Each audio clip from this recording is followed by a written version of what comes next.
refugees, language can be a real barrier to integrating into a new society. We'll visit a college in Kenya that helps refugees learn languages. Bilateral ties strengthens as Saudi Arabia holds first ever economic summit with African countries in Riyadh. Signs deals worth $580 million in line with the kingdom's Vision 2030. Hello, and thanks for tuning into the show that goes around the continent to bring you stories near and far. I'm Joke Rogers at Channels Television here in Lagos, and I'm joined by Vincent McCory from the Voice of America in Washington, D.C. Thanks, I'm Vincent McCory at the Voice of America. Happy to be with you again for another edition of Africa 54. Let's start off with the latest from Nigeria. Joke Rogers in Lagos brings you that story. Nigeria and Saudi Arabia are headed towards ever closer ties, especially after the Saudi-Nigeria Roundtable meeting held recently on the sidelines of the first ever Saudi-Africa Summit in Riyadh, as the Saudi government signs deals worth $580 million with African countries. The leaders pointed out the diverse economic potentials of the Kingdom of Saudi Arabia and the African countries, highlighting opportunities provided by the Kingdom's Vision 2030 and the African Agenda 2063 to enhance cooperation of common interests in various fields. Our Foreign Affairs correspondent, Amarachi Ubani, brings us more. Leaders from 54 African countries, including Nigeria, have held talks with their Saudi counterparts on further investments in Africa, a day after Saudi authorities made major announcement on 15 loan projects on the continent through the Saudi Fund for Development. Royal Highness announced $5 billion to finance development projects in the African continent, and it will be over the next 7 years. And the Saudi Fund for Development will be financing the priority development projects in the recipient countries in the African continent. So we are planning with our partner countries in Africa in order to finance their priority projects over the next 7 years. Even though Nigeria's President Bola Ahmed Tinubu was in the session on Friday, the Minister of Foreign Affairs, Yusuf Tuga, reiterated the President's call for foreign investments and how it fits in with the Saudi Vision of 2030. Saudi Arabia's Vision 2030 of post-hydrocarbon smart cities and Africa's Agenda 2063 of inclusive development provide a clear path to a future of peace and prosperity for developing countries. The African continental free trade area of 876 million talented youth is the political economy of the future, with Saudi Arabia as a partner for joint development and growth. Under President Bola Ahmed Tinubu's leadership, Nigeria is committed to attracting business and investment by ensuring policy predictability, secure property rights, and effectiveness of contracts. He also joined calls for humanitarian ceasefire in the Israel-Hamas war and reaffirmed support for a two-state solution to the issue between Israel and Palestine. Also reaffirm our support for a peaceful resolution of the Palestine-Israeli conflict anchored on the two-state solution in line with UN resolutions and the Arab Peace Plan. Nigeria and Africa share similar visions of durable peace in the region. There have been representatives from across Africa, from the ECOWAS, from the African Union, each of them hoping to talk about issues that are important to them, especially as regards the economy of Africa. From here in Riyadh, Saudi Arabia, Amarachi Ubani, Channels Television News. Joining us to discuss this is a development economist and African affairs analyst, Kumi Akiade. Glad to have you today on Africa 54. Oh, it's my pleasure. And so this is the first ever economic summit where Saudi Arabia will sign deals worth $580 million with African countries. What do you make of this kind of deal? However we look at it, it's a very positive development because it's about investment, it's about building up Africa. And perhaps if we now look at it from the quantitative perspective, 50 countries, $580 million, it's small, but then it will go a long way to impact.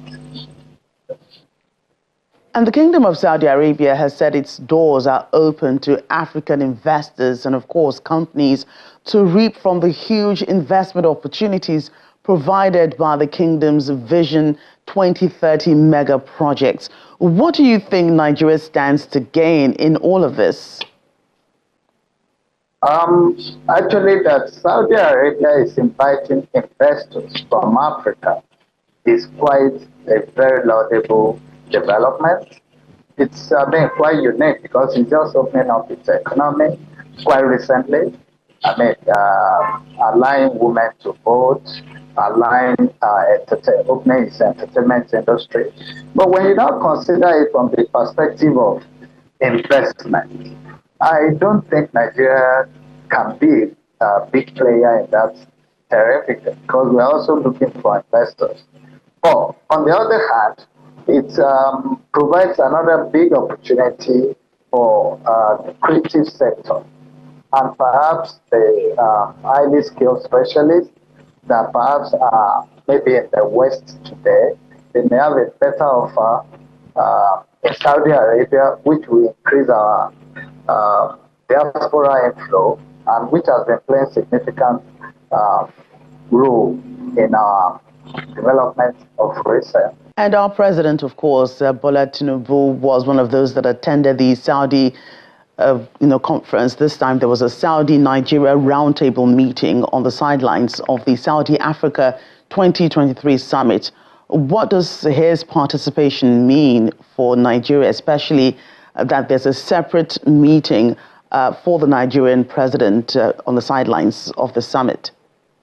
Our president is the chief marketing officer, and in his several statements, he has said he's going to lead from the front. And that's a remarkable departure from what we've been experiencing. Maybe somebody that has shown that he's prepared for the assignment and is really ready to take responsibility for the outcome. That's actually quite hard work. And considering the commitment of the Saudis, within that roundtable arrangement, definitely, actually, one can say the president's participation has been very, very productive, like his other engagements elsewhere, because specifically the Saudis has committed to intervene in to stabilize our forex market, which is one of the major challenges administration has been facing. Secondly, the Saudi have committed to intervene to ensure that we refine our products and we know what that will really mean to the economy of Nigeria. It will have taken a lot of headache off the economy and the pressure on the naira. So definitely one has to be in the front. And, diverse economic potentials of the Kingdom of Saudi Arabia and African countries were highlighted. Opportunities provided by the Kingdom's Vision 2030 and the African Agenda 2063 seek to enhance cooperation in various fields. What does each side stand to achieve in this? Yeah, one of the challenges of this kind of summit, I'm sorry to use this word, it's kind of lopsided because it's initiated by Saudi Arabia. But is it the first of it? No. We've been to China, we were in Russia, but Africa is not a country. It's a continent. So definitely the impact will never be the same. It can't be a one cap fit all. But specifically, what I think can come out of it is this. Different countries will actually gain according to their will and capacity. When we look at it within the context of the African 2063, we're taking it too far because it's one of those kind of elephant visions. I think we should reduce it to something practical. I think the renewed hope of the president will be more of it. So it's rather a summit for drawing the right lesson, taking the right decisions, and like the president said, it's not a game of pity. It's a game of winning your number. Right. So it's a lesson for us. Right. Thank you. Development economist and African affairs analyst Kumi Akiade, thank you for your time today on Africa 54. My pleasure. We want to know what you think about Africa 54 and the stories we cover. Join the conversation on Facebook. The address is Africa 54, and check out our headlines 24/7 on voaafrica.com. After the break, child marriage in Mozambique, dangerous to escape from and hard to stop. The practice remains illegal despite high numbers.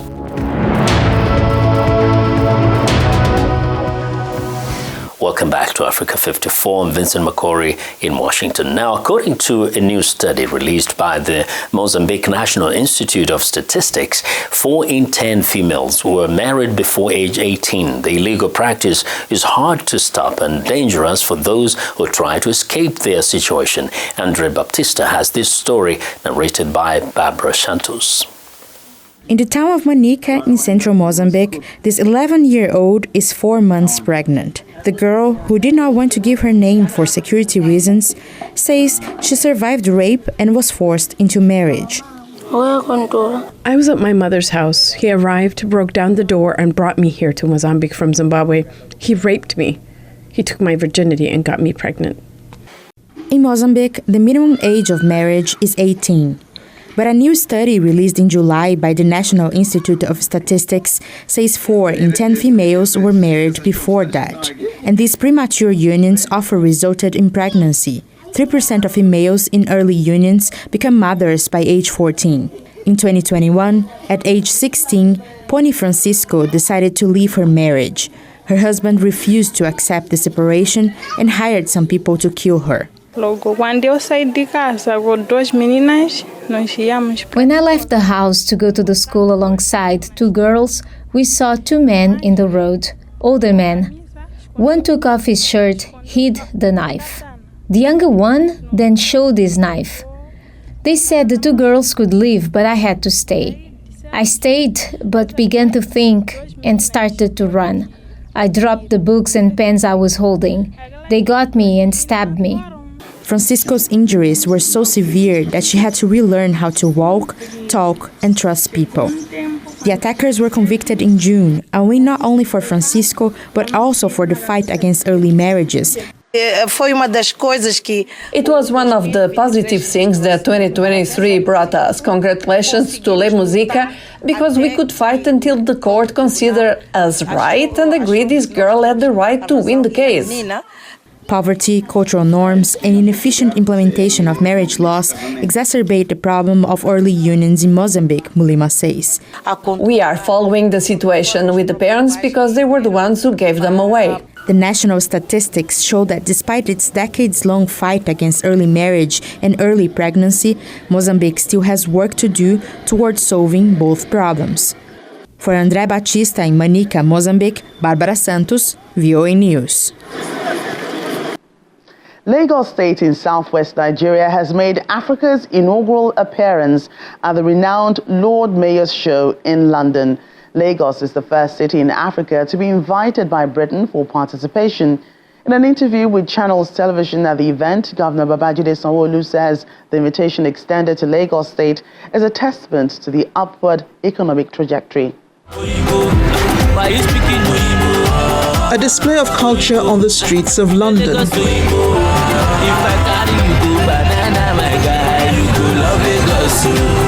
Some Nigerians are here in the city for the Lord Mayor Show, an annual event that has been running for over 800 years. For the first time, the occasion is having African representation, including Lagos, flying the flag for Nigeria. Governor Babajide Sanwo-Olu is here to pitch the benefits of international investment. This roadshow by some Nigerians is to highlight what the Lagos State government can bring to the table for foreign partnership. We're incredibly honored to actually be here, showcasing the fact that there's so many sectorial opportunities for investment and strategic partnerships in Lagos, and we look forward to lots of subsequent discussions. What we have to offer to the world, and we're encouraging people that we are propagating this message of Lagos being the international financial center of Africa, in fact of the world. Stakeholders in the private sector are also here to support the steps taken by Lagos State. We had hoped to portray Lagos in the right light on the world stage, and I think that we achieved that, to let the world know that things are changing. The float told our story. One side you have the Danfos and the Keke Marwas that, you know, are being phased out now but represent our past, and then on the other side you have the blue line, which is our future. We're not just here for the fanfare alone. We're doing a little bit more. Recently, Governor inaugurated the Lagos International Financial Center Council that is focused on establishing LIFC, as we call it, Lagos International Financial Center. And we want to let the investing public know that Lagos is the destination to be when you're thinking of investment on the continent. For Governor Sanwo-Olu, it is an opportunity to place Lagos on the map of the world. There's a plan to make Lagos one of the international financial center. It's a big, bustling city already, but we want the world to know more about us and to know all of the great things that we're doing. So we're here to display our culture, to display part of our heritage, and to display who we are, so that we can open Lagos up for business. London and the city of London is known to be the oldest and the most diversified city in the world. So a partnership with Lagos, it's a plus for both of us. And so there's no better time for us to sell ourselves. Lagos, being the first state in the whole of Africa to take part in the Lord Mayor Show, means a lot to the state government, which is ready to leverage on the platform to transform the state into an international financial center notable around the world. It's time now for a short break. As we do, remind you to visit our website, channelstv.com, for news and programming around the clock. You can also find us at youtube.com/channelsweb. And still to come, a leading livestock exporter in Central Africa, Chad, shifts gears from live exports to processed meat. You don't want to miss that story. Stay with us. Welcome back to Africa 54. I'm Vincent McCory in Washington. Many refugees living in Nairobi speak neither English nor Swahili, the two most common tongues in Kenya. This language barrier poses a challenge as they try to integrate into society. Uba Abdi has more from Nairobi in this report narrated by Salem Solomon. Masajid Saif al-Din escaped from war and violence in Sudan. The Sudanese journalist was forced to seek refuge in Kenya. I came here through Ethiopia after the outbreak of war in my country. Seriously, I had a lot of problems before reaching here. My trip is very long. I start from Al-Kamlin, Ethiopia, to Gondar and Addis, and after that from here. Saif al-Din and many other refugees who live in Nairobi struggle to speak or write in English or Swahili. Saif al-Din has enrolled in English language courses at Maarifa College, a higher learning institute in the Kenyan capital that helps refugees and locals learn different languages. Very difficult because all people talk Swahili and English. As for the culture in Sudan, I talk about Arabic, not English. Tyrese Yusuf, a Somali refugee, faces a similar problem. Now he must learn English and Swahili in a short period of time to survive in Nairobi. When I came here, it was difficult for me English, but I started to listening, writing, And then I started, I feel improved. How can I talk? We teach them how to speak, but we also give them moral values, moral support, so they understand when you are out there how you're supposed to conduct yourself as a refugee. One thing that we do here is after 3 months, we normally have different programs, and one of them is to teach them their rights as refugees. Providing inclusive education to refugees can be a challenging task. Obstacles include the availability of schools, classrooms, and teachers in host communities. They should be given an education in English and Swahili so they can live and speak to people here. We should understand the problem they have. The language barrier is just one of the challenges refugees face in Kenya. For Huwa Abdi, Nairobi, Kenya, Salam Solomon, VOA News. Chad beef processing industry from pastures to the ports. This is the story of a leading livestock exporter in Central Africa, Chad, as it shifts gears from live exports to processed meat with the newly established Laham Chad Slaughterhouse.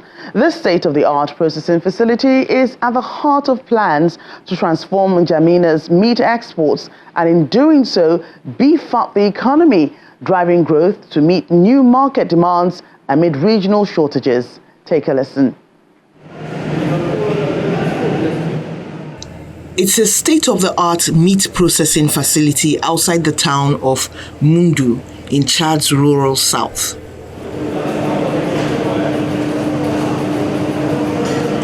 Smartly attired staff are hard at work carving the livestock. Laham Chad's assistant quality manager, Ashkeb Rajoria, believes this is the beginning of the transformation of how livestock is sold and ultimately the entire nation's economic trajectory. Before Chad, they are not following any food safety here. They are just used to slaughter animal on the street.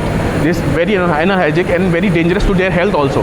Now we have set up a proper unit where we can put every food safety norms, and we are ensuring that our product is 100% safe as per the microbial contamination, as per the human consumption. And we are giving the best premium quality as we can give in whole Chad. Arise Integrated Industrial Platforms, AIIP, a pan-African venture, partly owned by the Africa Finance Corporation, plans to invest over 330 million euros to create 7 specialized industrial zones powered by dedicated electric plants to facilitate the processing of livestock into meat for export. Beyond the slaughterhouse and refrigeration facilities, investors are working to build the country's first livestock quarantine zone and fattening farm. With an estimated 110 million head of cattle, the livestock sector is a cornerstone of Chad's economy, second only to oil in revenue, contributing 30% to the GDP and supporting nearly 40% of the population, and that's according to World Bank figures. Chad exports over 1 million cattle and as many small ruminants annually. But traditionally, these animals are transported live, limiting outflows and posing risks to herdsmen who often pass through conflict zones to reach their destinations. The transition to processed meat exports is complex, however, in a nation where wealth is measured by herd size and pastoralism does not yield standardized livestock. Sourcing ideal weight and vaccinated animals remains a challenge, as does competing with cheaper exporters in industrialized countries.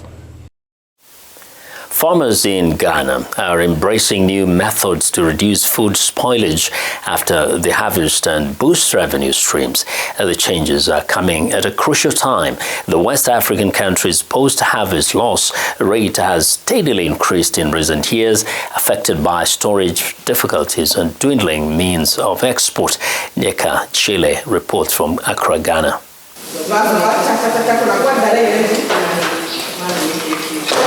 Over the past 3 years, post-harvest losses, high export duty rates, and increased fertilizer prices have cut into farmers' incomes in Ghana. Among those forced to adjust was mango farmer Sandra Snowden. Snowden grew and exported mangoes for a decade, but switched to the production of jam after losing 60% of our output in one harvest season. The impact of this is vast. This means we've been able to move from only generating revenue in mango season. Now we are able to generate revenue outside mango season because we have products in and out of mango season. So all year round, mango is available. Agriculture is key to the Ghanaian economy, contributing 30% of the country's gross domestic product. The export value of its cash crops increases yearly, with huge demands for cocoa, yam, and vegetables.